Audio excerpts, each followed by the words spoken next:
Star Ocean is a series that I've been eyeing for the past few months, and that's because this remake is calling to me.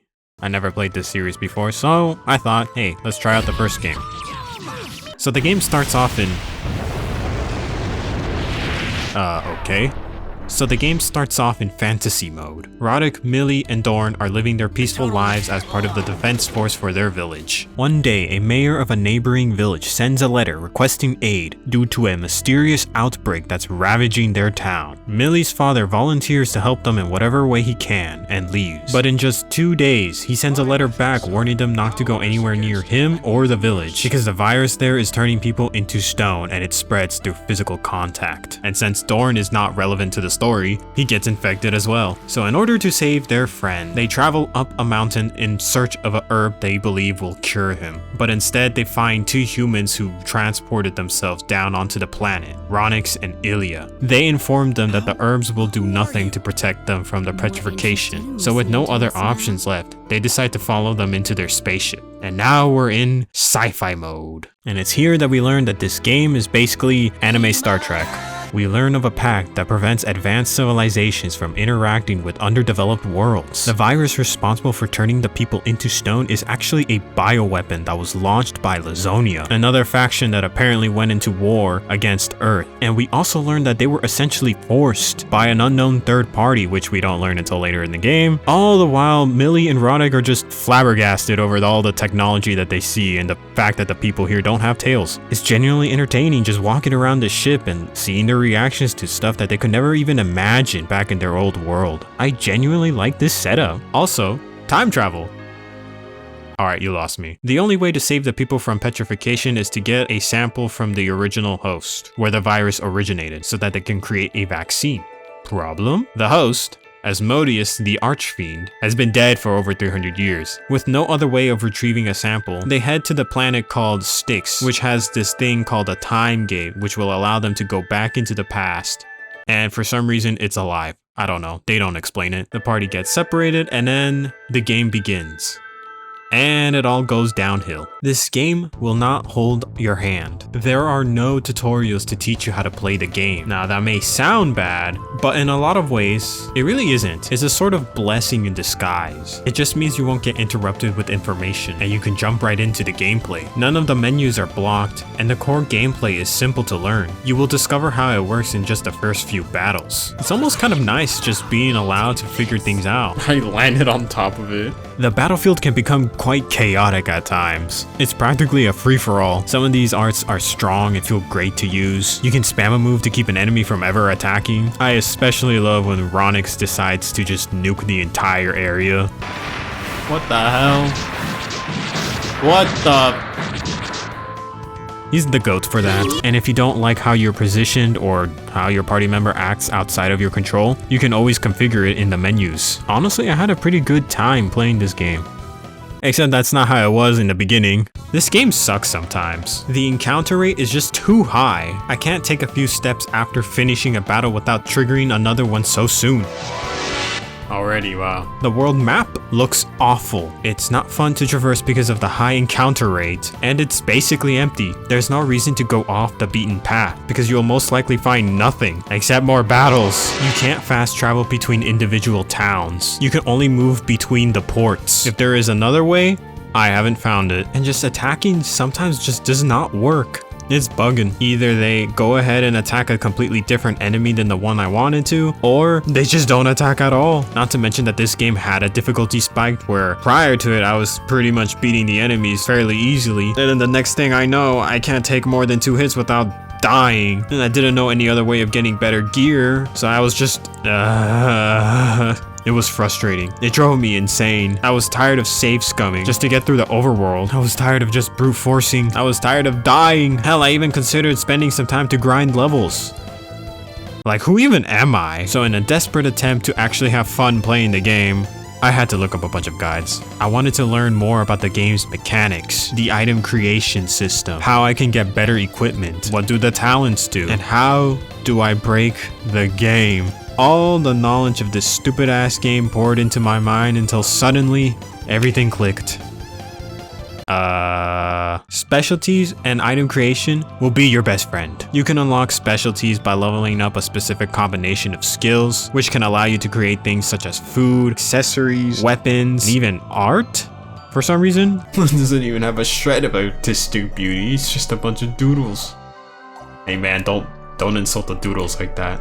I worked real hard. And some of those skills can boost your character's stats, so it's quite important to level those up. There's a specialty you can learn to lower the encounter rate and make it more manageable, assuming you put it on the character with the right talent, that is. Oh my god. Or just get Bunny. Bunny will set you free, man. I love Bunny. With this system, it's possible to create some ridiculously strong weapons and armor that can carry you all the way till the end game. And you can use it to basically make infinite money. Just buy some cheap materials, create something rare, and sell it for profit. It's insane. Once I learned all of this, I spent so much time just creating stuff that my menu navigation became perfect. I gained a new appreciation for the game's systems, and I wish that I spent more time experimenting and toying with the game's mechanics. Oh right, I didn't because oftentimes it just didn't feel worth it. I didn't know what skills to level up. I didn't have them all readily available to me because I had to buy them off the store. And most of the time that I used the item creation system, it just failed. Either because my specialty level was too low, or I just didn't have access to the multitude of items that helped increase my success rate. It wasn't until around the mid game that I actually engaged with it. And that was because I had access to these items. You need to engage with these tools in order to have a good time. Without guides, you have to learn this through trial and error. You have to read item descriptions and potentially get some tips from the NPCs if they don't have some weird throwaway line. Should the game have been more forgiving during item creation? Should I have not been so impatient? Is this something to truly fault the game for? I don't know. At least the characters are funny. Roddick, Millie, Ilya, and Ronix. These 4 characters are important to the story, and although the situation that brought them together is a serious one, their interactions are not. Roddick may be the protagonist, but he ain't immune to the tomfoolery they all get up to. I cannot get enough of these goofy interactions these characters have. Private actions might actually be the best part about this game. Wait, what the? What is he doing up there? That's crazy. He really is like Goku. There are some serious ones mixed in, so it's not all just for the goofs. And even if you don't want to do them, you should probably still do them just because of the rewards you can get. What the? Beyond just the main cast, you can recruit an additional 4 out of a total of 9 optional characters, each with their own quirks, backstories, and combat abilities. Who you choose to recruit will lock you out of some other characters, all thanks to the requirements. And let me tell you, those recruitment requirements are requiring something. I just looked at a character recruitment guide. Bro, I missed a character. You won't be able to play with all of those characters in just one playthrough. You'll at least need 3. So this whole system kinda adds some replay value. And not to mention that the characters that you pick up can sometimes chime in with their own comments on certain plot points in the story. Wait, there was a story?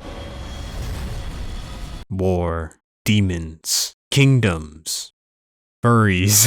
On the surface, Roke is your typical fantasy world, but that world's history is not what it seems. This is a unique adventure that moves around the gradient between science fiction and fantasy, sometimes steep in one side, and other times crossing that blending point. It spends more time on that fantasy side in the beginning, but it will eventually ramp up more and more in that spacey thing that you might be more interested in, at least after you reunite with the rest of your party and finish off this Kingdom Fetch quest thing. And a cool little thing about this game's story is just the little decisions that you can make that'll alter the progression of the plot. It's not substantial, but it can make subsequent playthroughs feel fresh. For example, you can go out and clear out the pirates den so that you can move on to the next city, or you can just sleep in the inn 20 times.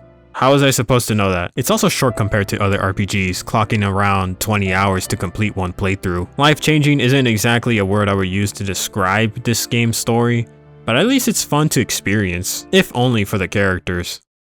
Just a few more things that I just want to say. Sunny Day? Terrible song. I hate it. The first few notes just makes it sound like I just stepped into Clown Town. Aside from that, okay, stop playing that song now. Aside from that, I actually found myself enjoying the OST more than I thought. Now, the voice acting is alright, didn't think much of it. Same thing with the art, I also think is okay. You do have a choice between the new portraits and the old PSP versions, which I personally prefer the new ones. They're a lot more sharper and cleaner compared to that. It is a little jarring seeing them mix with the old cutscenes because they use the old art style, but that's just something you're just gonna have to put up with. Oh, and the enemy's reaction to getting hit? Priceless. Ultimately, Star Ocean First Departure R is a game.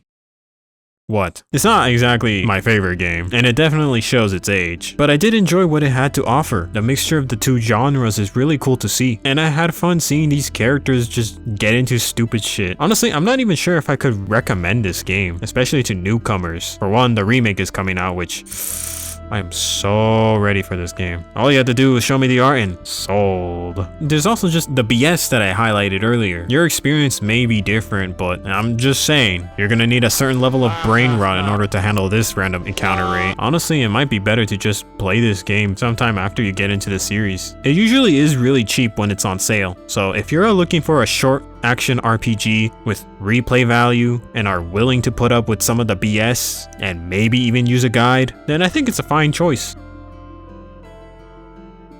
Anyways, do that. I'm not reading it. It's kind of weird, but hey, I might as well try pointing that out, you know. Ha ha ha ha.